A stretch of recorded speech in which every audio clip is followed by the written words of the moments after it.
De novo. Então vamos lá, pessoal. Agora a gente vai falar um pouquinho das arquiteturas e do próprio CLP, tá bom? Então agora é uma aula um pouco mais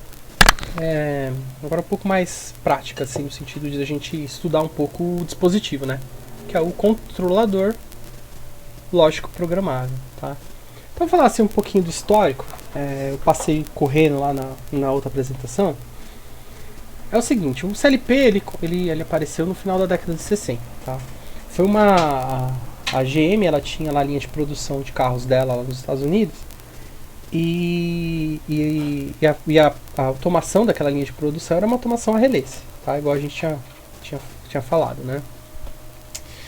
E então a GM falou assim, putz, o custo de manutenção era enorme, para ela mudar a linha de produção era um custo exorbitante, né? Muitas vezes acontecia do pessoal ter que trocar o painel de relés de automação inteiro para poder fazer a troca da linha de produção, né? Então ela propôs aí para os fabricantes, aproveitando ali que na década de 60 estavam começando os computadores, né? Ali a gente tinha uns 15 anos do transistor ali, sabe? Então a microeletrônica ela estava começando a evoluir, né? Então ela propôs a construção de um controlador que utilizasse os conceitos da computação para poder controlar as máquinas, tá? E aí, como pré-requisitos para esse controlador, ela colocou isso aqui, ó, né? Então ele tinha que ser fácil de programar, óbvio, né? Porque se fosse aqueles computadores que programavam em Fortran, ele não ia ter aceitação na indústria. A indústria você precisa ser rápido, né? Ser rápido, ser assertivo, né? Então tinha que ser fácil de programar. Tinha que ser fácil de dar manutenção, né? Aqui o conceito do plugin, né? Tipo, eu vou lá, coloco aquele negócio e ele está funcionando, né? Alta confiabilidade, tá? O que é alta confiabilidade, né? Tem que ser, tem que dar o menos possível de defeito. E aí, isso aqui é uma coisa que resolvia um dos maiores problemas do sistema relé, né? Que era aquilo que eu falei para vocês, né? O relé tá aquelas chavinhas que estão abrindo e fechando, com o tempo as chavinhas vão entrando em defeito. E imagina você trocando um relé igual quem que tinha falado pra gente que tinha trocado um monte de relé? Foi enfim. Então imagina assim, foi isso, o Luiz Cláudio, né? Então imagina, né? O Luiz Cláudio sabe na prática. Imagina aquele painel com 300 relé, você descobrir qual que é o relé que deu problema, né? É super caro, né? Super caro, tá? Entregou novamente, né, Luiz? Tá? Bom, obviamente, né, o computador, esse dispositivo de controle, ele tinha que ter o tamanho menor do que o próprio painel de relé, né? Lembrando que nessa época era comum você ter computadores que ocupavam tamanhos de salas, né? Então a proposição assim da General Motors foi de, não, eu quero um negócio que seja pequeno ali, que ocupe pouco espaço na minha fábrica, né? Ele tinha que ser capaz também de coletar e enviar dados para servidores centrais. Aqui eu chamei de servidores, mas na época nem tinha muito esse conceito de servidor que tem hoje, tá? Mas enfim, tinha que conseguir enviar dados para o computador lá que aglutinava ele para eles depois poderem analisar, né? Um preço bom. E aqui, ó, isso era importante, tá? Sinais de entrada de 115 volts e sinais de saída de 115 volts, né? O que isso significa? Isso aqui era para que ele fosse compatível com os dispositivos de campo que existiam na época, com sensores, com os motores, né? Os contatores que acionavam os motores, né? Tá? Hoje os CLPs não trabalham só dessa maneira, tá? Mas enfim, na época, isso foi o que foi proposto ali pela General Motors, né? Ele precisava ter capacidade de expansão em módulos, né? E mínimo de 4.000 palavras na memória. Lembrando que nessa época a memória... O que são 4.000 palavras? Né? Lembra que uma palavra ela é metade de um byte? Se não for na memória, ou são 2 bytes. Agora eu tô até na dúvida. Mas enfim, a gente não está falando aqui no máximo de 8K de memória, tá? Ou de 2 a 8K de memória, tá bom? Então é pouquinho de memória. Mas na época, imagina, né? Não era fácil de você conseguir 2K de memória, tá bom? Enfim, ela propôs isso aqui, né, com os parceiros dela lá, e aí foi aí que surgiu o CLP, tá? O CLP foi o dispositivo que foi projetado para atender esses requisitos, tá bom? Né? Então, CLP, voltando aqui a falar, controlador lógico programável, né? Então é um controlador que utiliza a lógica booleana e que é programável, certo? O controlador da relé não deixa de ser um controlador lógico, só que ele não é programável. Tudo bem?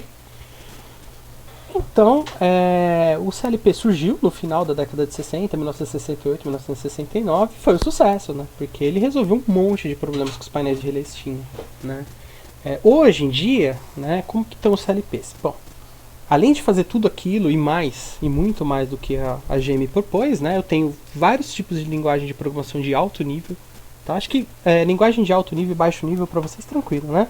Vocês sabem o que é, né? E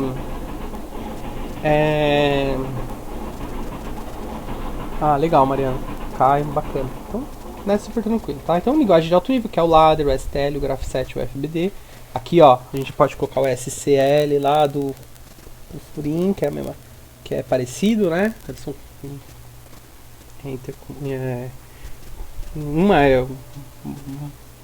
uma é o STL da Siemens, né? Basicamente o SL é o STL da Siemens. E elas permitem então a simplificação dos painéis, né? Eu não tenho mais aquele quadro que eu mostrei para vocês na outra foto, né? Cheio de relés, cheio de fio, não. Então eu tenho ali um dispositivo que sai a fiação, né, para os cabos para os sensores e atuadores, né? Super bem mais enxuto, né? É confiável, né? Então aquilo que eu falei para vocês, não dá para usar o Arduino para controlar uma máquina, sabe? Porque o CLP ele é construído para aquele ambiente que ele atua, né, para um ambiente industrial, tá? Os CLPs hoje têm funções avançadas, né? Lembra que vocês me perguntaram, mas eu posso ter um P&D no CLP? Sim, pode ter um P&D e mais coisas ainda, tá? Então os CLPs hoje em dia, eles fazem funções matemáticas que nunca que você ia conseguir fazer com um painel de relés, né? Ele se comunica em rede, tá bom? E aí das mais diversas redes, sejam as redes de chão industriais, vocês vão ver lá na disciplina de redes, sejam as redes até mesmo TCP/IP, internet, tá? Né? Não preciso nem falar essa questão do custo, né? Imagina você pegar um painel. E quando a gente fala de custo aqui, a gente não está falando só do custo de implantação, da construção do painel ou da instalação do CLP. Também estamos falando do custo de operação do sistema de automação, né? Então ele é bem menor o custo, né? É muito mais rápido do que os relés, né? Um relé é uma chave mecânica, ela tem um tempo. Ela é rápida para a gente, por humano, mas em termos de automação é lento, tá? Então o CLP que traz isso, né? E ele também facilita na verificação de defeitos, é o famoso debugging, tá? Que você pega o software, você pega ali o seu programa em ladder, por exemplo, conecta o seu painel de programação, o seu computador ao CLP e você consegue ver ali em tempo real no seu programa o que está acontecendo. E se tiver algum erro no seu programa, você consegue corrigir, tá? Então, isso é o que é o CLP hoje e muito mais, tá bom? E muito mais, tá? Beleza? Tá aqui? Tá? Olha só, isso aqui eu vou batendo nessa tecla de novo, tá? Por quê? Porque, pessoal, eu já vi gente fazendo coisa que não devia em relação a termos de automação, tá? O CLP é projetado para operar em ambientes industriais. O que eu falo com ambiente industrial, pessoal? O ambiente industrial tá cheio de ruído eletromagnético. Cheio, porque tem um monte de motor, tá? E os motores hoje são controlados por inversores, né? Ou são controlados, ou são motores de passo, né? Que são controlados. A maioria é controlada por inversor, né? Mas ou são motores de passo que são controlados, que são controlados por pulsos, né? Ou PWM, como vocês já até tinham me falado. Enfim, isso gera um ruído eletromagnético ferrado. E os circuitos eletrônicos que estão naquele ambiente têm que ser tolerantes a isso. Eles não podem parar de falhar, não podem parar de funcionar porque eu tenho um ambiente cheio de ruído eletromagnético. Além disso, né, eu tenho ambientes industriais com uma questão de temperatura e umidade ferrada. Né? Imagina você ter uma máquina que trabalha do lado de um forno de um forno de fundição. E tem, ou o próprio forno de fundição. Né? Você pode automatizar o próprio forno de fundição. Imagina a temperatura daquele ambiente. Então, o seu sistema eletrônico ele tem que ser projetado para aguentar aquilo, né? Eu fui visitar uma vez uma empresa de fundição de materiais não ferrosos que fica em Itapevi. Eu visitei toda a fábrica, conheci toda a fábrica, assim, perto dos fornos e como que funcionava? Você tinha um forno ali de processamento da matéria-prima. A matéria-prima basicamente era material reciclável, não ferroso, né? Então latão, cobre, esse tipo de coisa, né?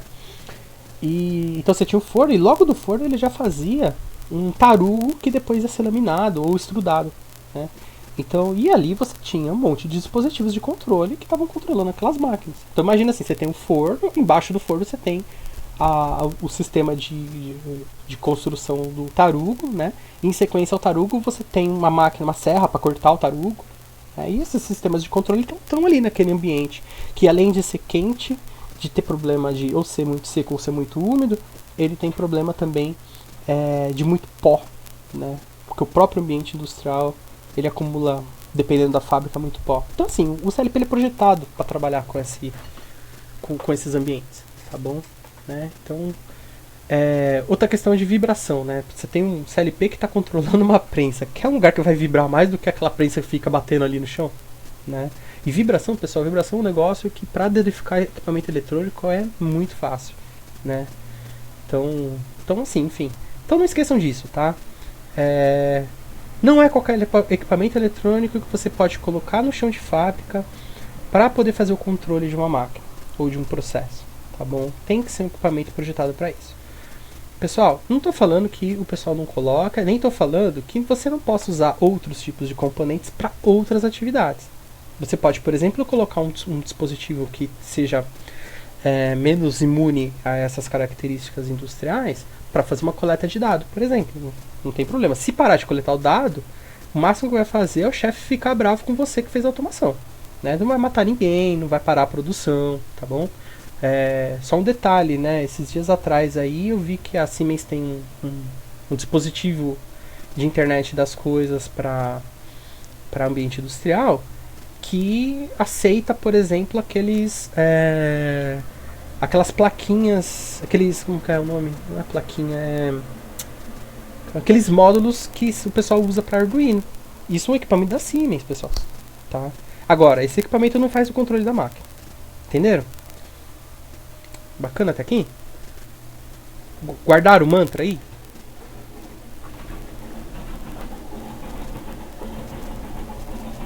Tá? Não é importante, viu, Leonel? É importante isso aí, porque você vê cada coisa no mundo aí que é... Né? Principalmente essa questão de prototipagem, coisa de garagem, a galera acha que pode pegar o Arduino e resolver o problema de fome no mundo, né? E não é assim, tá bom? Bacaninha? Então, ó, vamos pensar um pouco aqui na arquitetura geral dos CLPs, tá? Pessoal, olha, o que eu vou passar aqui é geral, generalizado, tá? Com base no que normalmente se faz. Todo CLP é assim? Não, tá bom? Essa é uma arquitetura, é um conceito. Pode ter um CLP que seja com uma arquitetura totalmente diferente disso? Pode, mas o normalmente, os CLPs usam essa arquitetura que eu vou passar. Outra coisa, essa arquitetura também ela é meio que normalizada, tá? Então, assim, pra você usar um dispositivo de campo, meio que você tem que seguir esse padrãozinho mais ou menos aqui que a gente vai falar. Mas aí, dentro desse mundo, o fabricante faz do jeito que ele quer, tá bom? Então, o que eu vou passar aqui pode ser de um jeito com Siemens, pode ser de um outro jeito com Allen Bradley, com VEG de outro jeito, com Altus de outro jeito, tá bom?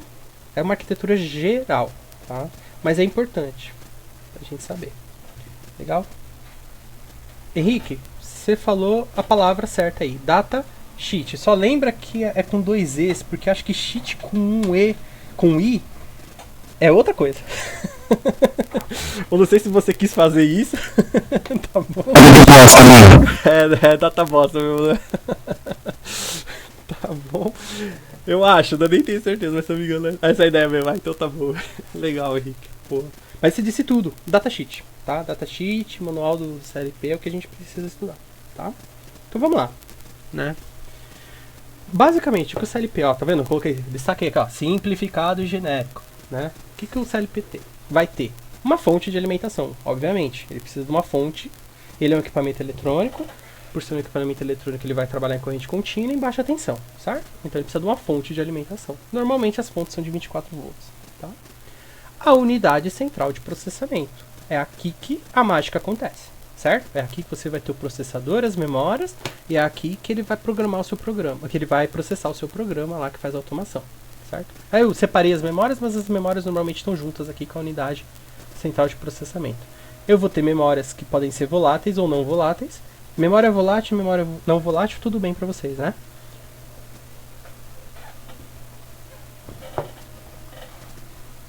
Bacana. É bom pegar o 8º semestre assim que vocês já sabem a maior parte. Isso é mais tranquilo. Quando você pega semestres mais baixos, você tem que explicar às vezes os conceitos, né? A gente lembra que viu, né? Tá bom. Tudo bem. Mas se tiver dúvida também, pode perguntar, tá? Tipo isso, né? Tá bom. E os CLPs vão ter dispositivos de entrada e saída, tá bom? Pessoal, a gente vai ter uma aula para falar disso aqui, tá? Isso aqui é importante, tá? E o terminal de programação, tá bom? A gente vai passar aí sobre cada um desses caras aqui. E os CLPs, as arquiteturas dos CLPs, elas podem ser de dois tipos, aberta ou fechada, tá bom? A arquitetura aberta é o seguinte, o fabricante ele constrói o CLP de um jeito, usando protocolos ou usando padrões de conexão eletrônica que permite você usar outros dispositivos de outros fabricantes, tá bom? Então a chamada arquitetura aberta quer dizer que te permite usar dispositivos de outros fabricantes, tá? Não quer dizer que eu consiga copiar o CLP do cara, tá? Não é um software aberto, né? Não é um open source, isso não.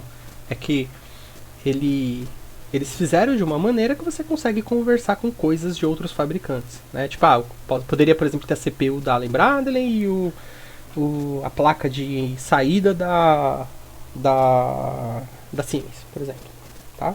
É assim que acontece? Não. Por quê? A maior parte deles são de arquitetura fechada. O que é arquitetura fechada?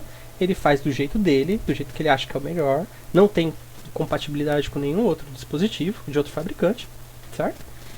E aí beleza, porque ele vai vender para você a CPU, vende os módulos de entrada e saída, módulo de rede, módulo de IoT, módulo de não sei o que, isso é assim mesmo mais comum fazer isso, exatamente. Quer dizer, ele vende para você aquele negócio e você fica amarrado com aquele cara até o dia que você jogar a máquina fora. O sistema de controle fora, tá bom? É melhor o aberto? É melhor o fechado? Não tem melhor, tá bom? Tem melhor aí, tá? Enfim, aí vai de cada empresa, de cada projetista que conversou, né? Enfim, tá? Não vou falar pra vocês que é melhor o aberto. O aberto você vai ter mais flexibilidade, o que é muito interessante, né? O fechado, de repente, você pode ter uma solução pronta, dada pelo fabricante, né? Se tem um problema, ele te entrega todo aquele problema pronto. Enquanto que com o aberto você vai ter que sair caçando coisas para resolver aquele problema. Cada caso é um caso. Legal, pessoal? Tranquilo até aqui? Tá. Pessoal aí que tem contato com o CLP pode também falar junto aí, tá? Fica à vontade. Pessoal que trabalha já, né? Só não o pessoal do Itaú, porque o pessoal do Itaú só vê dinheiro no bolso. Né? Mas o pessoal do Itaú não tá aí hoje. Mas fiquem à vontade, tá? Pra complementar, a gente tá aqui pra trocar ideia mesmo, tá? Legal, pessoal? Estão gastando dinheiro, né? Tá bom. Então vamos lá. Pessoal, os CLPs normalmente eles são de dois tipos, tá? Pode ter outros tipos além desses dois, né? Mas o principal são os dois tipos que eu vou falar aqui. São os modulares e os fixos ou compactos, tá? Tem um outro terceiro também que é chamado de soft... Como que é? Eu preciso ver aqui. Depois, enquanto eu vou fazendo a aula, eu vou procurando aqui. Mas enfim, normalmente são esses dois tipos, tá? O modular, como o nome já fala, ele é composto por módulos, tudo bem? Tá? Então é esse que tá na foto aí, ó. Esse aí é um CLP Allen, tá? Eu já mexi com ele, inclusive. Né? Então eu tenho aqui um módulo, esse primeiro módulo aqui, ó. Ele é a fonte, tá? O segundo módulo aqui é a CPU, tá bom? E aí esses outros módulos são entradas e saídas, módulo de comunicação, enfim, aí tem vários, tá? Mas pelo menos entradas e saídas vão ter aqui, nesses outros módulos, né? E ele é montado sobre um rack, tá vendo? Essa partezinha aqui metálica, né? É um rackzinho que você prende lá no teu painel, né? E aí você consegue destacar cada módulo, né? Trocar os módulos. Então você tem a vantagem aqui com esse tipo de CLP, que você pode facilmente expandir ele, você pode colocar mais módulos se você precisar mudar a sua a sua automação, né? Você pode, por exemplo, só trocar aquele módulo de entrada e saída se ele der defeito, mantendo os outros, você não precisa trocar o CLP inteiro, tá? Então, assim, sistemas de automação maiores, né, ou normalmente vão utilizar esses CLPs aqui. Obviamente, né, que eles são mais caros do que o compacto. Legal? Tá?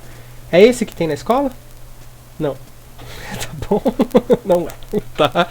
Não, da escola é o clique, né? Pelo que vocês falaram, tá? Tudo bem até aqui?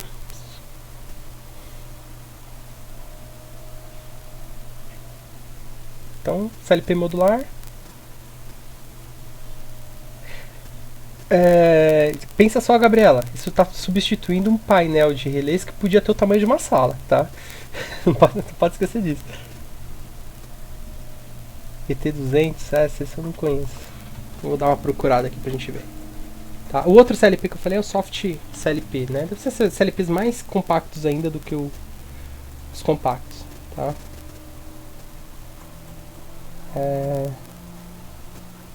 É um Siemens, né? E Siemens ET200, que é um... Enfim. Depois vocês podem ver com o professor Caio certinho, né? Tá? Bom, os CLPs compactos, né? Aí eles não têm...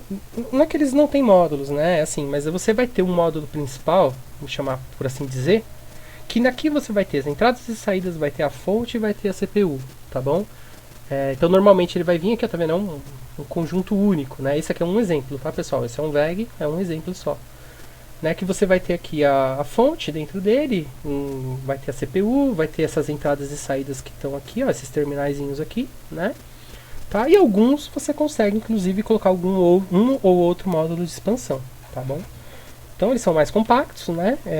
Se der algum problema você tem que trocar o CLP inteiro, né? Mas porém são mais baratos do que esses CLPs modulares aqui, tá? Ah, professor, o modular é melhor que o fixo? Não. O fixo é melhor que o modular? Não. Cada um tem o seu uso, a sua aplicação, tá bom? Você vai fazer uma automação de uma máquina mais simples, de repente você usa esse cara aqui. Você vai fazer automação de uma célula de manufatura inteira, aí você vai ter que vir para um cara como esse aqui. Entenderam? Tá? Então sempre lembram assim que às vezes o pessoal acha que uma coisa é melhor que a outra, não é, tá? Isso aí tudo depende. Legal? Tudo perfeito até aqui?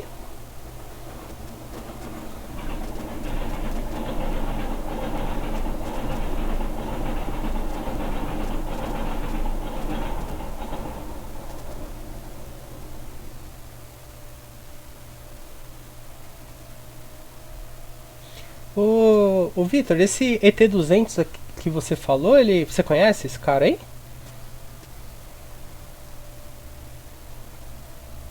É impressão minha ou ele é modular? Sim, mas isso eu vi. Pelo que eu tô vendo aqui, dá a impressão de que ele é modular, né? Modular, né? Ah, legal. Legal, então até se tiver mesmo, bacaninha aí, dá pra vocês verem na prática. Na prática entre aspas, porque a gente tá com aula remota, né? Mas o dia que vocês voltarem lá pra escola, vocês podem procurar a gente lá pra conhecer os equipamentos, né? Tá.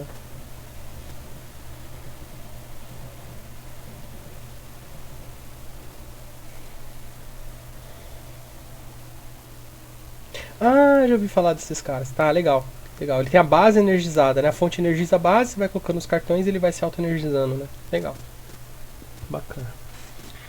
Pessoal, ó, tenho duas figuras de arquitetura aqui do CLP, tá? Eu quis trazer as duas, que eu tenho umas pequenas alterações de uma para outra, tá? E aí então eu achei interessante a gente trazer esses dois conceitos. Lembrando que eu falei, isso aqui é de maneira genérica, tá? Não quer dizer que um CLP é necessariamente desse jeito, tá bom? Então aqui, ó, nessa figura de arquitetura eu vou ter aqui a UCP, que é a Unidade Central de Processamento, né? Ou CPU, tá? Aí vai depender do autor, né? E aí dentro da CPU tem aqui, ó, o microprocessador, né?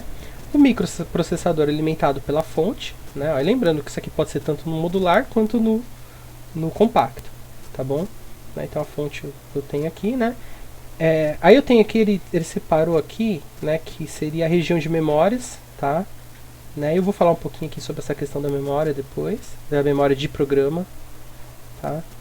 Eu tenho uma memória EEPROM, todo mundo... Ou essa EEPROM aqui, pessoal, não quer dizer que é EEPROM, tá? Necessariamente. Mais uma vez, cada fabricante vai ter o seu tipo de memória. Pode ser uma EEPROM, pode ser uma flash, pode ser uma PROM, cada um tem sua escolha lá, tá? Memórias... vocês falaram que tá tranquilo, né? Vocês já sabem. Tá? Então eu posso ter aqui uma EEPROM. O que eu guardo nessa EEPROM aqui? Ó? O sistema operacional, entre aspas, do CLP, tá? O que faz ele funcionar, tá? O software que faz o início, o start do CLP, tá bom? Né? As instruções de operações, que dão a sequência de operações, né? E alguns drivers. Então nessa memória que eu não posso apagar. Lembrando, né? EEPROM eu não posso apagar durante o funcionamento normal dela, né? Tá? Aí eu vou ter aqui também a memória de usuário, né? Então na memória de usuário aqui, ó, tá falando aqui que é uma memória RAM, né? Basicamente ela vai conter o programa que você fez, né? Alguns dados, algumas configurações, né? Essa imagem que eu daqui a pouco vou falar para vocês o que é, e os buffers que permitem a comunicação, tá bom? Né? E aí os dispositivos de comunicação. E os dispositivos de comunicação, com o que ele comunica? Com as entradas e saídas, seja elas locais ou estendidas, né? Ó, com estações remotas, por exemplo, o supervisório, né? Ou a EHM, tá? Interface homem-máquina, né? Além disso, a CPU vai permitir você conectar um terminal de programação. O terminal de programação normalmente é um notebook, mas tem alguns CLPs que tem um terminalzinho mesmo, sabe? Como se fosse como se fosse uma maquininha de cartão de crédito, né? Mas voltada para fazer a programação e debug do CLP, né? Tá? E o próprio comunicação aqui com o próprio local dele de trabalho, caso for necessário, tá bom? Enfim, essa é uma arquitetura básica aí de um CLP, tá? Outra arquitetura que eu trago aqui para vocês é essa aqui, ó. É muito parecida, mas eu gostei desse cara aqui. Eu vou até dar um zoom aqui pra gente ver legal, porque ele separa aqui entre o CLP fixo e o modular, né? E aí ele traz alguns elementos a mais importantes da gente saber aqui também, tá? Eu consigo dar zoom, mas não consigo mover esse troço, né? Bom, olha só. Então nessa arquitetura, o que eu vou ter aqui, né? Ó, a CPU, né? E dentro da CPU eu vou ter a região de memória, tá? Olha como eles sempre destacam a memória. Isso aqui é porque tem umas características dentro da memória que são importantes nos CLPs, né? Então a memória ele divide aqui entre memória de programa e memória de dados, tá? Basicamente a memória de programa é o seu programa, né? O programa que você fez lá para poder operar o controlador, né? Que o controlador operar, né? E a memória de dados é como ter parâmetros que você pode setar, as próprias condições de cada relé, de cada posição de memória dentro da execução do programa, né? Mas normalmente são parâmetros, tá? Do CLP. Então a CPU, que você vai ter ali o seu processador, né? E olha que ele traz aqui, ó, esses dois caras aqui que o outro não trouxe, tá? Os CLPs, eles possuem dispositivos de isolamento óptico, optoacopladores, tá? Da comunicação entre a CPU e os módulos de entrada e de saída, entenderam? Tá? Por quê? Porque você protege com isolamento óptico a sua CPU do que está acontecendo aqui fora. Lembrando que aqui nos módulos de entrada e saída, né, nesses dois módulos aqui, o que eu vou ter aqui? Eu vou ter os meus sensores, os meus atuadores, né? Eu vou ter aqui, muitas vezes o seu sensor, ele tá com um cabo longo, ele pode estar passando do lado de um motor, e aí numa possível falha, você pode ter uma descarga de tensão aqui. Então os optoacopladores, eles garantem que qualquer problema eletromagnético que tiver aqui, não passe e não danifique a sua CPU, entenderam? Tá? Então, agora isso aqui você não vê, né? Isso aqui é dentro do lado do CLP, tá? Legal. Aí você tem aqui, o Vitor tá falando lá, pode continuar aí, Vitor. Você tem a fonte, né, que vai alimentar todo mundo aqui, ó, tá?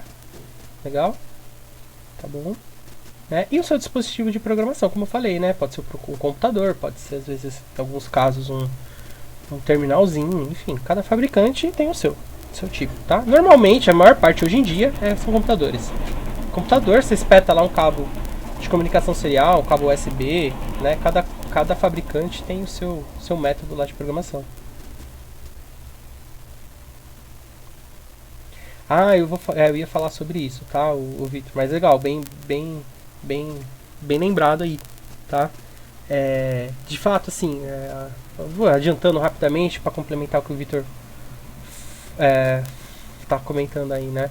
É, não é todo processo, não é todo projeto de automação que você vai fazer isso, né? Mas normalmente você vai usar de fato uma fonte externa, né? Ou um relé de proteção, como o Victor colocou ali, enfim, você vai usar dispositivos ali que façam com que você não utilize a própria fonte do CLP para poder alimentar as suas saídas, né? Normalmente porque elas vão requisitar uma corrente maior, tá? Mas a gente vai falar melhor sobre isso. Legal? Tá?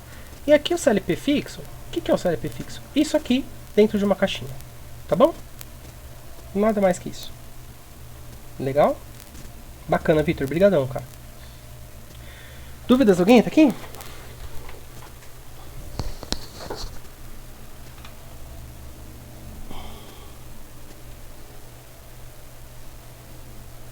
Bacana. Já tá dando vontade de pegar o CLP e colocar a mão nele?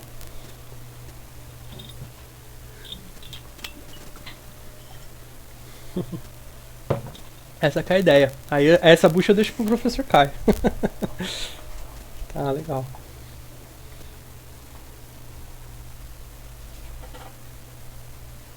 Ó, já estamos na metade aqui, tá? Vamos ver se a gente acaba em no máximo uma meia hora. Mas é rapidinho daqui pra frente. Bom, quais são esses elementos? Bom, então vamos passar um pouquinho sobre cada um desses elementos que a gente viu ali da arquitetura do CLP. Né? O primeiro é a fonte, tá? Então a fonte nos equipamentos modulares, normalmente é um módulozinho lá, normalmente é o primeiro módulo da esquerda, tá? E o que ela faz é o que qualquer fonte faz. Converte tensão alternada em tensão contínua para operação da eletrônica do CLP. Ai, desculpa. E normalmente os CLPs trabalham com 24 volts, tá? Nas fontes de tensão. É sempre assim, professor? Não, não é sempre assim. Mas normalmente 24 volts. Siemens é assim, ô Vitor? Acho que é, né? E a fonte do CLP, ela vai ficar responsável por alimentar a CPU e os módulos, né? E aí entra um pouco daquilo que o Vitor comentou, que eu estava falando, né? Dependendo do que você vai acionar, você não vai usar essa fonte para acionar, tá? Porque ela pode não ser capaz de fornecer corrente suficiente, ela não tem potência suficiente para atuar naquele seu circuito, né? Tá? Então isso tem que se tomar cuidado na hora de projetar o seu sistema de automação, né? Porque às vezes você vai precisar de fontes externas ou relés de proteção, né? Enfim, ou outros mecanismos que te garantam que a fonte não vai ter problema para ela estar alimentando uma capacidade maior do que para qual ela foi projetada, tá? Legal? Mas tem vários tipos, né? O problema da Siemens você tem fontes maiores, fontes menores, tá? Lembrando, pessoal, que isso aqui legal, João. Lembrando que isso aqui, isso que a gente está passando, vocês nunca possam esquecer que assim, comprar um CLP não é você ir lá no Extra e pegar pegar um CLP na prateleira lá e trazer para casa, tá? Normalmente, tá? Principalmente esses CLPs modulares de custo maior, né? A compra de um CLP passa pela engenharia de produto, a engenharia de aplicação, desculpa, do seu fornecedor, né? Então, normalmente você vai ter apoio do seu fornecedor para escolher exatamente quais são os módulos que você precisa, né? Como que você vai fazer aquilo lá exatamente, tá bom? Então não esqueçam disso, não precisa necessariamente saber de tudo aqui, a gente precisa saber o básico, né? Então, lembrando disso, a fonte ela tem que estar dimensionada para alimentar tanto a CPU quanto os módulos que você está instalando, mais alguns sensores que você for colocar, e dependendo dos sensores você vai precisar de fonte externa, tá bom? Dos sensores ou atuadores, tá bom? Maravilha? Fonte? Tranquilo sobre fonte?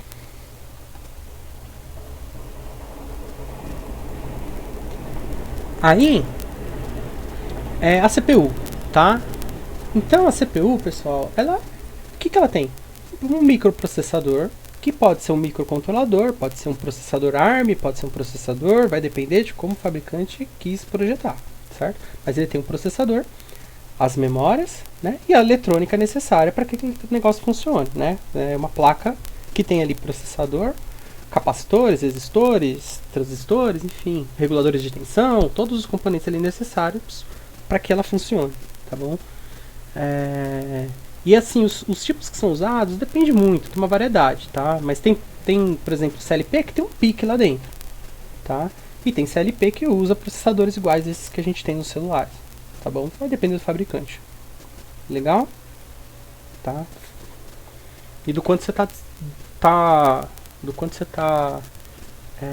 disposto a gastar também, né? Então, legal aqui sobre a CPU. Eu vejo que o pessoal às vezes começa a escrever, aí eu não sei se pergunta, se não pergunta, se desiste. Pode perguntar, pessoal. Não tenho vergonha, não. Tá? Memórias. Nas memórias ficam dentro da CPU normalmente, tá?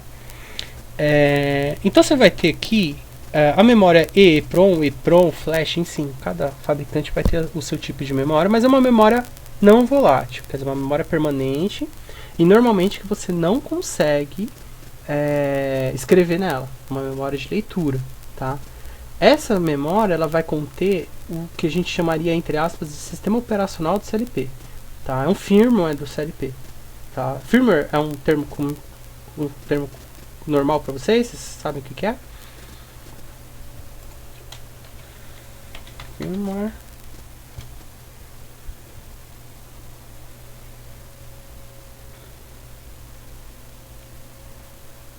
Tá, então, enfim, é aqui que você vai ter, né, a BIOS. Lembra da BIOS do computador?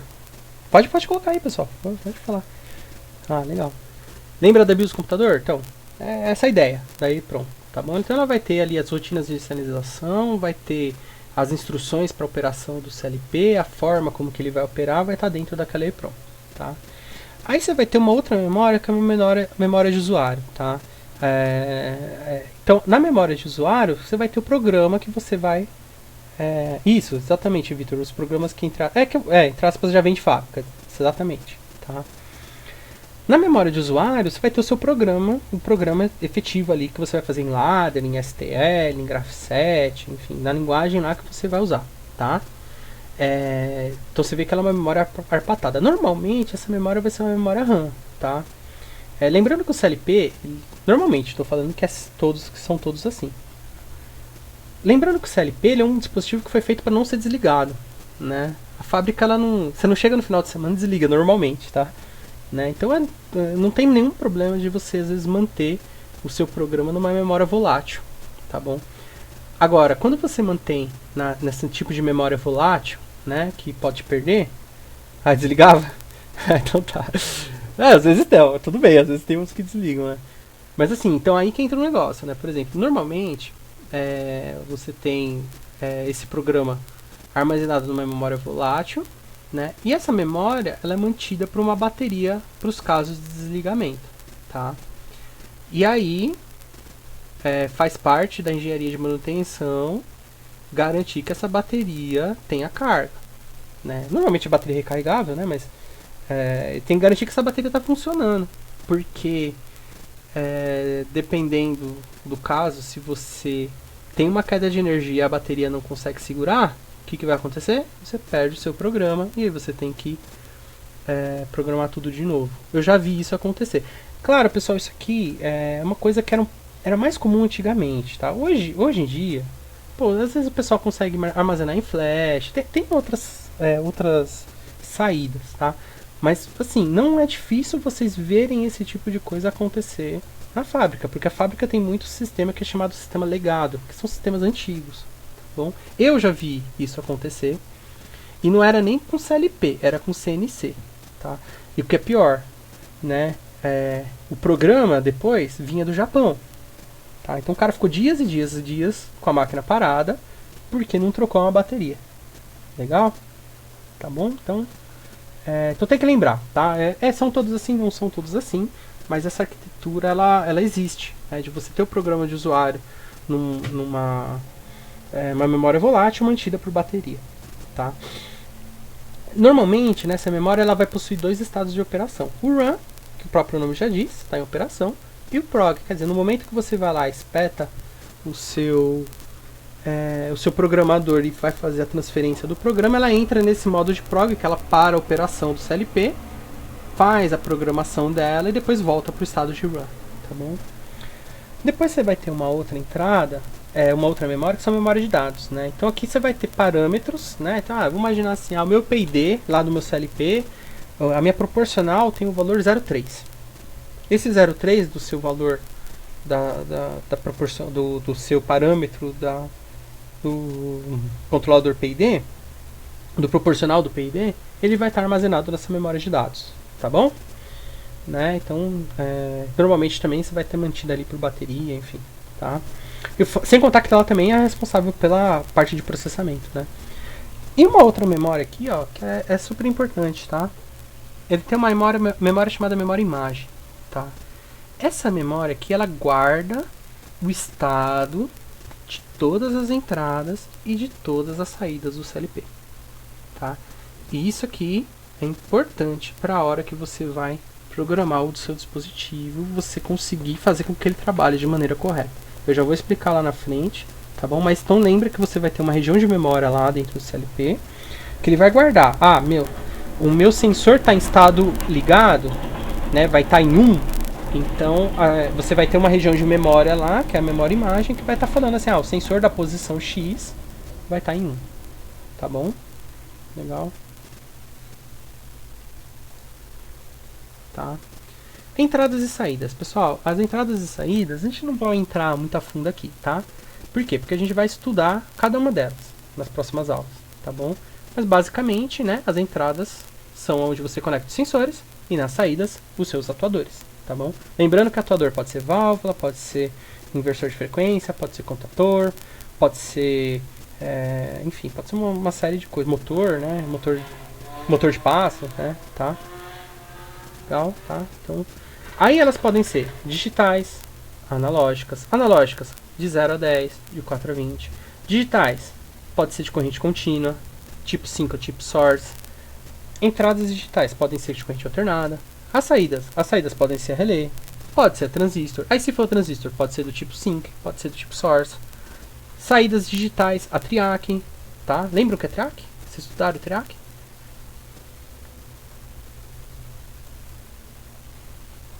Estudaram? Vocês estão ainda aí? Já tá todo mundo dormindo ou tá todo mundo na piscina? Não, tá dormindo. Legal. Tá? Bacaninho. Então, eu posso ter... De noite é bom, né? É verdade, hein? Eu posso ter saídas analógicas. Também eu vou ter ali normalmente 0 a 10 ou 4 a 20 mA. Né? E posso ter módulos especiais também, tá? Contadores de alta velocidade, decodificadores, motores de passo. Enfim, a gente vai estudar nas próximas aulas. Legal, pessoal? Tá? Bom, aqui tá um conjunto aí, eu peguei aqui, ó, esse aqui é um Altus, se não falha a memória, tá? Então eu tenho aqui, ó, CPU, tá? Provavelmente pode ser até que ela tenha fonte aqui também, não sei. Aí aqui estão os módulos de entrada e saída, né? Cada buraquinho desse aqui, né? Cada terminal desse, o borne desse aqui, o nome correto é borne, tá? Cada bornezinho aqui você vai conectar um sensor, um atuador, legal? Tá bom? Tá, o Caio não lembra, né, Caio? Enfim, o triac pensa assim, ele é um dispositivo de controle para corrente alternada, tá? Um dispositivo de controle de corrente em alternada. Ele é um diodo, é como se fossem dois diodos em antiparalelo. Como se fosse, não é assim, tá? Pensando rapidamente assim, como se fossem dois diodos em antiparalelo. Legal? Então aí você usa ele para fazer controle de corrente alternada. Tá? Aí o terminal de programação, lembra que eu falei pra vocês, né? Alguns CLPs tem um terminalzinho lá, que você conecta no CLP e você consegue ter acesso a parte do programa, consegue ter acesso aos estados das entradas e saídas, tá?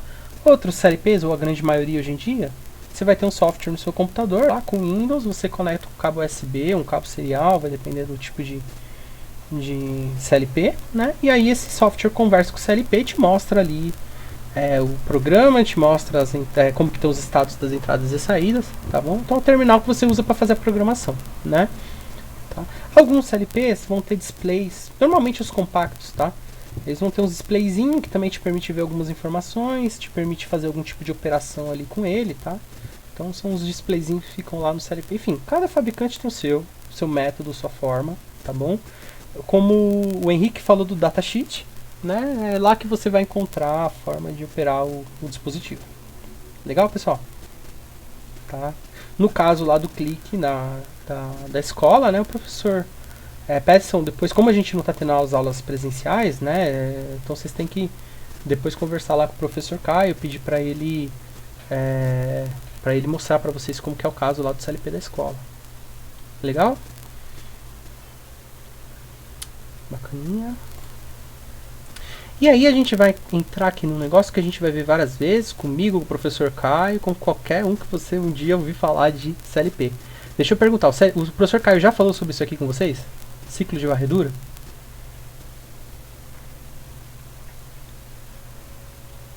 Ainda não. Tá ótimo. Então quando ele falar, vocês já vão ter visto, tá? É o seguinte, pessoal, o CLP provavelmente ele só deu uma aula também, né? Então não deve ter falado ainda, né? Mas enfim, o CLP, pessoal, ele opera de um jeito próprio dele, tá? E esse jeito próprio que o pessoal construiu para a operação dele é que dá boa parte da confiabilidade do equipamento, tanto em questão de operação, né? Como em questão de você ter certeza do que está acontecendo com suas entradas e suas saídas, tá? Esse modo de operação ele é definido por um ciclo, tá? Que é chamado ciclo de varredura. Tá bom?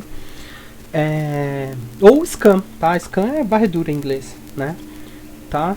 Então, como que funciona o CLP? Tá? Vamos imaginar assim, eu tenho o CLP lá que ele está desligado, né? Aí eu vou e energizo o CLP. No momento que você energizar, ele vai fazer esse primeiro passo aqui, que é rodar uma rotina de inicialização, ou seja, ele vai zerar as memórias de acordo com o que tem que zerar, vai pegar lá na memória de usuário o programa do usuário, vai carregar para a região de processamento, vai fazer todas as configurações iniciais para que ele possa operar corretamente. Legal? Feito isso, ele entra num ciclo de operação. Tá? E esse ciclo é sempre dessa maneira.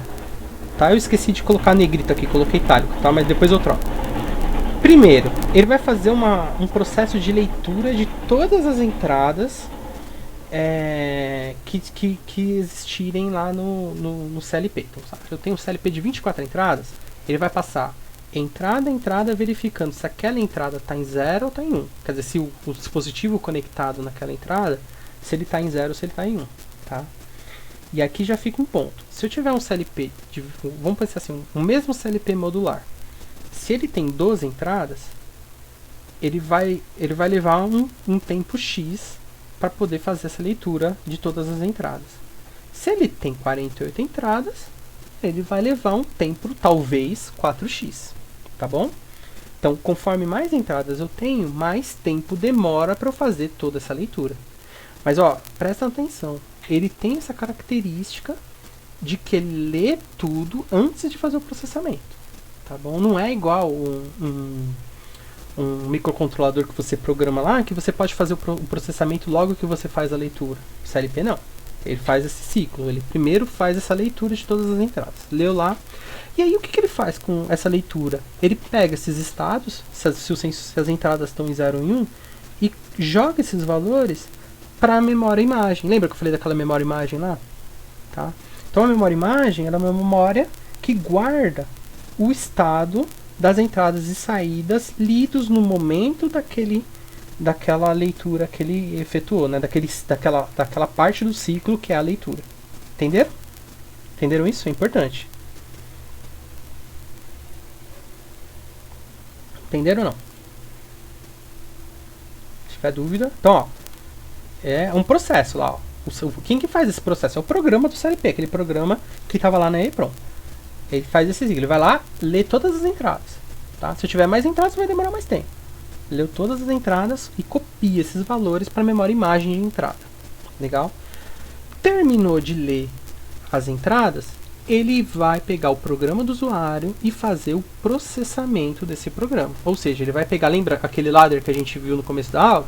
Ele vai fazer aquele ladder lá. Vai pegar, vai verificar lá, ah, se aqui for 1, aqui for 0, então se esses dois aqui forem 1 e 0, a minha saída tem que ser 1. Aí ele vai lá e atualiza a memória imagem de saída, a memória imagem, tá? Não a saída. Então ele faz o processamento e meio que fica ali no gatilho, ó. Bom, com essas entradas eu tenho que ter essas saídas. Só que ele não atualiza a saída, ele deixa ali no gatilho, tá? É o processamento isso. Em seguida, ele não vai atualizar as saídas. Antes disso, ele vai fazer um diagnóstico, tá? O que é o diagnóstico? Ele roda uma rotina para saber se o que tá, se o funcionamento esperado do CLP ele tá condizente ao que devia ser, tá? Então, cada CLP tem o seu jeito lá, mas ele vai verificar, eu tô com todos os módulos funcionando, estão todos os módulos conectados, a fonte está ok, enfim, ele faz uma rotina que garante que o funcionamento dele está de acordo com o que foi projetado. Legal? Ao mesmo tempo, ele aproveita e faz as comunicações que forem necessárias. Faz uma comunicação que é HM, enfim. Ele faz ali o que for de comunicação necessária. Só depois disso é que ele atualiza as saídas. O que significa atualizar as saídas? Ele copia da imagem para a saída física especificamente. Tá bom? Atualizou as saídas, ele volta para o passo 1, que é a leitura. Então, ó, vamos ver aqui, ó. Qual é o meu ciclo de varredura? Leio as entradas, executo o programa, faço o diagnóstico de comunicação e atualizo as saídas. O que isso significa, pessoal? Vamos imaginar que eu tenho lá no meu CLP um botão, tudo bem? E vamos imaginar que aqui, ó, eu levo 3 milissegundos para poder ler todas as entradas e saídas. 1 milissegundo para executar o programa, 1 milissegundo para fazer o diagnóstico, a comunicação, e mais 3 milissegundos para atualizar as saídas. Então esse meu CLP aqui, ó, ele tem um ciclo, um tempo de ciclo, né, de 3, 6, 7, 8 milissegundos, certo? Tá? Então vamos imaginar que eu tenho um botão lá, apertei o botão. Normalmente eu aperto de um botão, vai demorar muito mais tempo do que 8 milissegundos, correto? Então se eu apertei o botão, o CLP ele vai pegar aqui, vai ler que eu apertei o botão, vai executar o programa, vai fazer o que tinha que fazer, vai fazer o diagnóstico, vai atualizar a saída, vai ler de novo, vai ver que não teve nenhuma mudança, vai executar o programa, ele vai ficar nesse ciclo um tempo suficiente para a minha automação funcionar corretamente, tá? Agora, vamos imaginar que nessa entrada que antes era o botão, eu tenho, por exemplo, um tacômetro, tá? E esse meu tacômetro tá mandando pulsos aqui, ó, de rotação, e esse meu pulso aqui, ó, dura 1 milissegundo. O que vai acontecer? Ó, ele leva 3 milissegundos só para ler as entradas.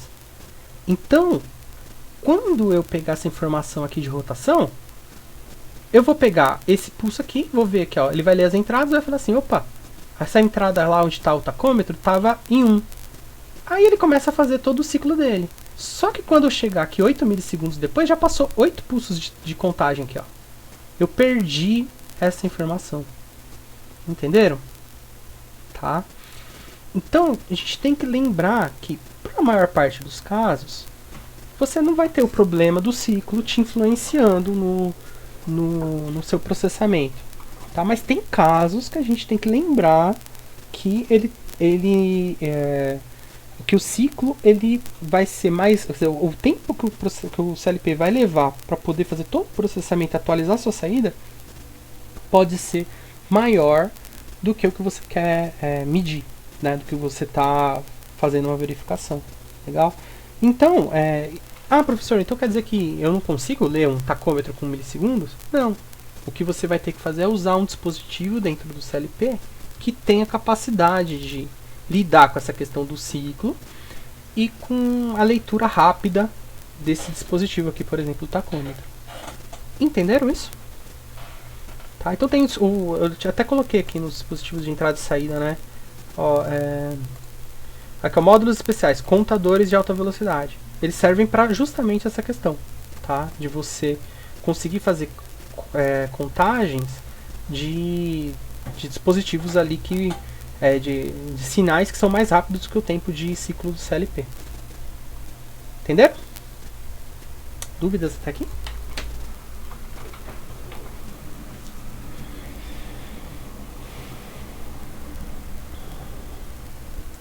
Legal.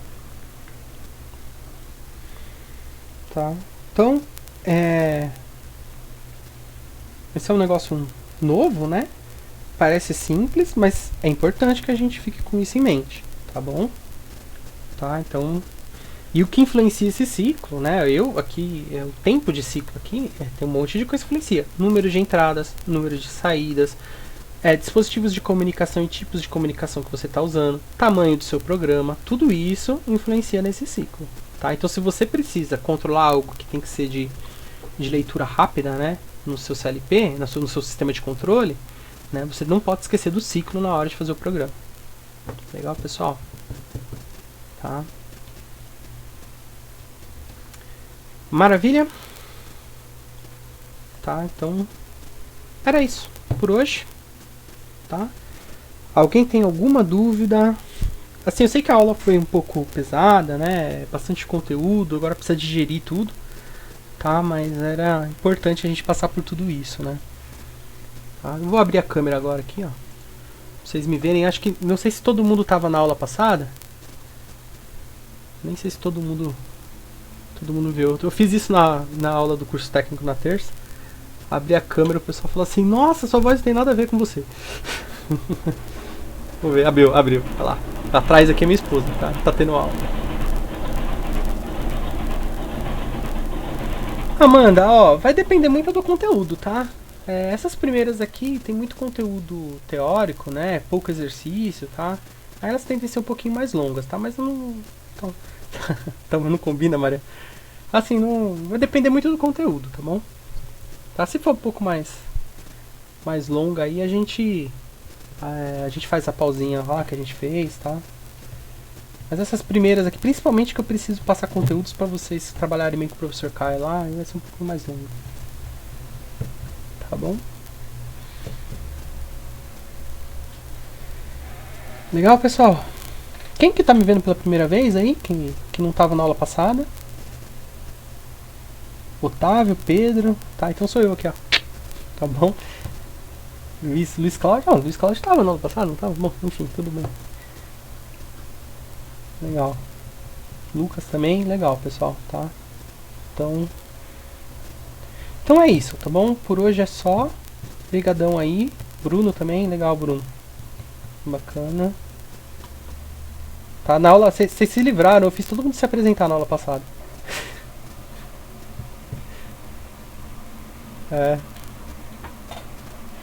Mas mesmo o pessoal se apresentando, só fiquei sabendo hoje que a Amanda é youtuber.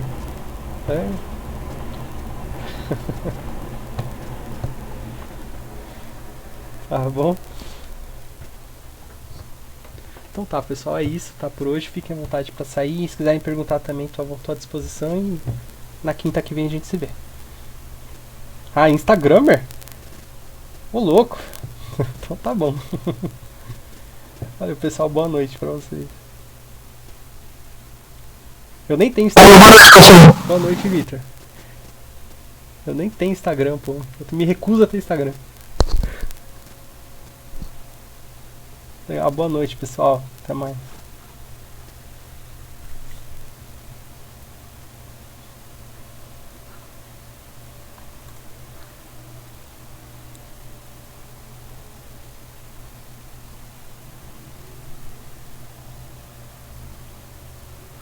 Perdendo. Lucas, isso aí. Eu concordo com você, Lucas. Esses dias aí um amigo meu falou assim: vota na minha filha que tá concorrendo a não sei o que. Lá eu falei: mas desculpa, eu não vou votar porque eu não quero ter Instagram. Boa noite, Thiago. Até mais.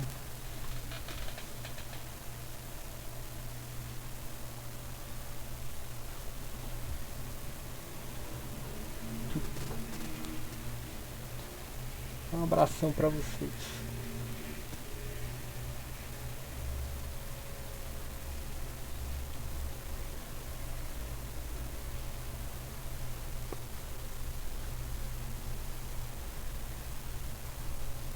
Sim, João, tá? Esse material já tá lá no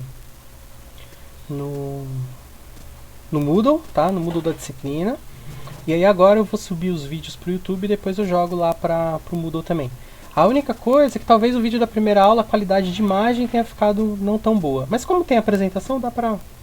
Tá, eu vou ver aqui como que ficou, tá bom?